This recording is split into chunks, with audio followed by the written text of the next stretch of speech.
मुफ्ती साहब बहुत बहुत शुक्रिया मुझे स्ट्रीम में आने के लिए। और पहली बात तो ये कि मैं आपका बहुत बहुत शुक्रगुजार हूँ। मैं एक्चुअली नॉन इस्लामिक बैकग्राउंड से हूँ और मुझे इस्लाम के बारे में कुछ भी नहीं पता था अपने most of my life actually. और आपकी स्ट्रीम्स ने काफ़ी मुझे हेल्प करी है to understand what is Islam, उसकी थियोलॉजी क्या है, कॉन्सेप्ट्स क्या हैं।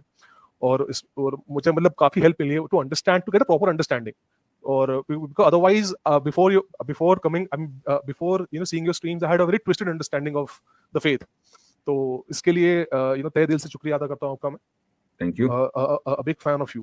और मुफ्ती साहब ये भी है कि क्योंकि मैं जैसे इंडिया से बिलोंग करता हूँ और नॉन इस्लामिक बैकग्राउंड रहा है मेरा, और जैसे मेरी जो स्कूलिंग भी रही है वो उस एनवायरनमेंट में रही है जिसमें alcohol was very normal and gambling was normal. In fact यहाँ पे त्योहारों में भी लोग गैम्बलिंग करते हैं। तो ऐसे मैंने अपने जिंदगी को बहुत ही गौर से देखा और उस पर थोड़ा इंट्रोस्पेक्शन किया और ये पाया कि ये चीज डेफिनेटली आर नॉट राइट।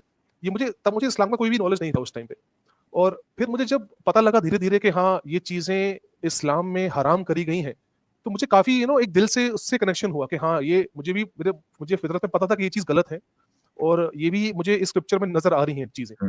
तो धीरे धीरे करते करते मुझे बहुत समय लगा to carefully study the scripture and your lectures. And मुझे मतलब बहुत ज्यादा मुझे लग रहा है कि this is definitely the truth. धीरे धीरे मुझे एहसास हो रहा है। एंड मुफ्ती साहब ये भी मुझे मैं कहना चाहूंगा कि स्कूलिंग सिस्टम का बहुत बड़ा हाथ रहा है to distort the thinking, because schooling system से I am very very disappointed मुफ्ती साहब, बिकॉज वो एकदम ही अलग ही दुनिया में लेके चले जाते हैं। और खुदा का तो यहाँ पे इंडिया में तो कोई तस्वुर ही नहीं है।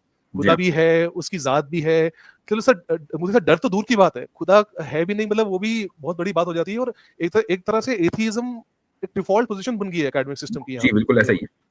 और मुझे बहुत ज्यादा डिसअपॉइंटमेंट होती है कि कोई बेसिक्स पे कोई बात करता नहीं है और सिर्फ पॉलिटिक्स पे बात चल रही है फिजूल की। आप बेसिक्स पे आइए, कोई आता नहीं है बेसिक्स पे। That is something which I strongly disagree with. भाई आप ये देखें कि इंडिया की सूरत हाल ये है, आपकी बात काट रहा हूं, कि जावेद अख्तर के जिनको शायरी करनी चाहिए थी और बॉलीवुड के लिए गाने लिखने चाहिए थे, वो एथीज्म पर और खुदा के एग्जिस्टेंस पर और मोरालिटी पर लेक्चर देते फिर रहे हैं। और दुनिया है कि ताली बजा रही है। उनका ऑडियंस में सब नौजवान है यूनिवर्सिटी कॉलेजेस के, वो खूब उनके बड़े बड़े बड़े फैन हैं। और उनके जो दलाइल हैं, बाज मरतबा में उनके एविडेंस जो उनकी कभी कभी क्लिप्स आ जाती हैं, वो सुनता हूँ बच्चों के खाली से नहीं, ऐसा कि जैसे एक आदमी वैसे ही थोड़ा बहुत उसको एथीज्म या मोरालिटी या रिलीजन की अंडरस्टैंडिंग होती है, तो जो उसका इब्तदाई फेज होता है वो जावेद अख्तर का फेज है। और उस पर लोग इतने उनसे मुतासिर हैं, तो मुझे बड़ी हैरत होती है कि एजुकेशन सिस्टम ने क्या प्रोड्यूस किया है। जी मुफ्ती साहब। और सर मुफ्ती साहब ऊपर से बात यह है कि जो एकेडमिक सिस्टम में सिर्फ हमको जॉब्स के लिए तैयार करिए, मतलब जॉब्स के लिए तैयार करते हैं, और फिर ऊपर से फिर उसका हमको फिर लोन लेने के लिए भी मतलब मजबूर किया जाता है। इतनी महंगी एजुकेशन है, तो उसमें फिर हमको ईएमआई में भी हम फंस जाते हैं जाके। फिर उसमें मैंने भी रियलाइज किया कि ईएमआई हम भर रहे हैं पूरी जिंदगी, और मजबूरन अगर हमको जॉब पसंद भी नहीं है तब भी हमको उस पर इंटरेस्ट देना पड़ता है। तो मुझे वो सिस्टम बिल्कुल बेकार लगा। और फिर जब मैं इस्लाम की तरफ आया, मुझे लगा अरे सूद भी हराम है। मुझे वो shock I was shocked, I was actually shocked.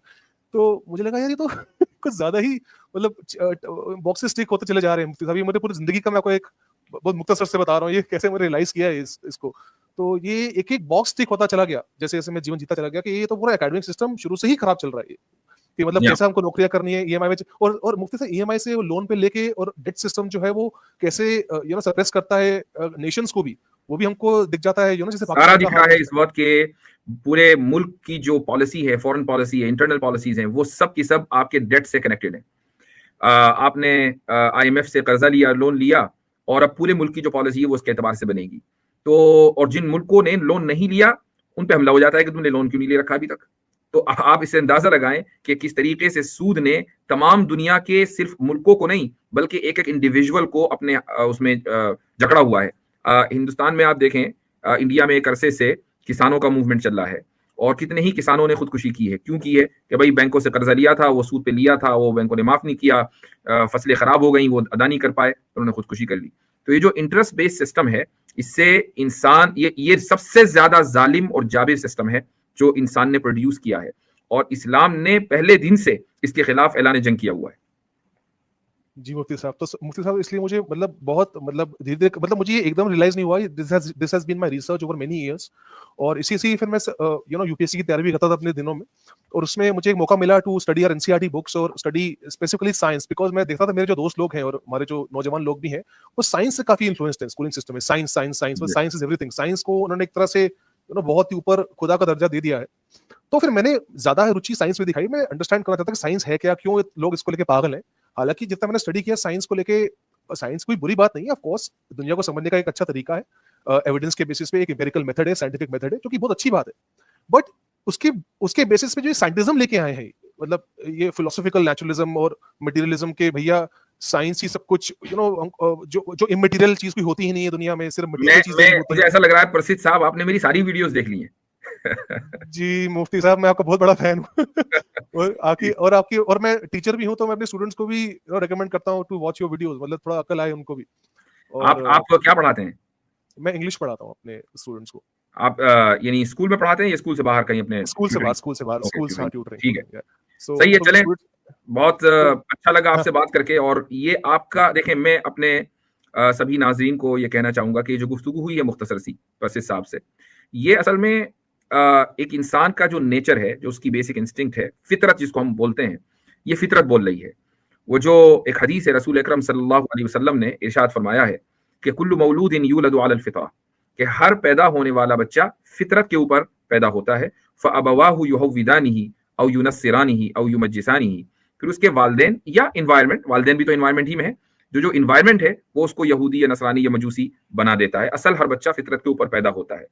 तो अब हमारे प्रसिद्ध भाई एक गैर मुस्लिम घराने में पैदा हुए, एक ऐसे घराने में, एक ऐसे माहौल में कि जहां शराब भी थी, जुआ भी, और वो उनकी फितरत इसको बता रही थी इनको कि भाई ये चीजें गलत हैं। और फाइनली फिर उन्होंने इन चीजों के ताल्लुक से इस्लाम में पढ़ा कि इस्लाम ने कितना सख्त मौक़िफ़ और स्टैंस इन चीजों के ताल्लुक से ले रखा है। ये एथीज्म के खिलाफ हैं, ये कैपिटलिज्म के खिलाफ हैं, ये साइंटिज्म के खिलाफ हैं। ये सब क्या है? ये फितरत है इंसान की। और इस्लाम के ताल्लुक से कहा जाता है कि इस्लाम दीन फितरत है। ये इंसान की उस नेचर को, उस फितरत को, उस इंस्टिंक्ट को अपील करता है कि जो परसिद साहब के अंदर हमने देखी है। और परसिद साहब अकेले नहीं है, बल्कि एक बहुत बड़ी तादाद है गैर मुस्लिमों की, उन लोगों की जिन्होंने गैर मुस्लिम माहौल में आंखें खोली हैं, जो इन चीजों को गलत समझते हैं। बस उनको कोई बैकिंग नहीं मिलती, कोई सपोर्ट नहीं मिलता, कोई एविडेंस इन चीजों के खिलाफ नहीं मिलता, लेकिन दिल से वो इन चीजों को सही नहीं मानते। ऐसा तो नहीं है कि हर हिंदू शराब पीता है, ऐसा नहीं है कि हर सिख जुआ खेलता है, ऐसा नहीं है कि हर ईसाई पोर्क खाता है। नहीं, ये बहुत बड़ी तादाद ऐसी है जो इन चीजों से बचती है। ये उनकी फितरत है।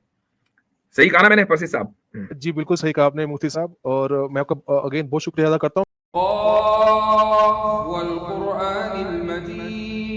बल अजिबू अन जाअहुम मुन्ज़िरुम मिनहुम फ़क़ालल काफ़िरून हाज़ा शैउन अजीब अइज़ा मितना व कुन्ना तुराबा ज़ालिका रज्उन बईद क़द अलिमना मा तनक़ुसुल अर्दु मिनहुम व इंदना किताबुन हफ़ीज़।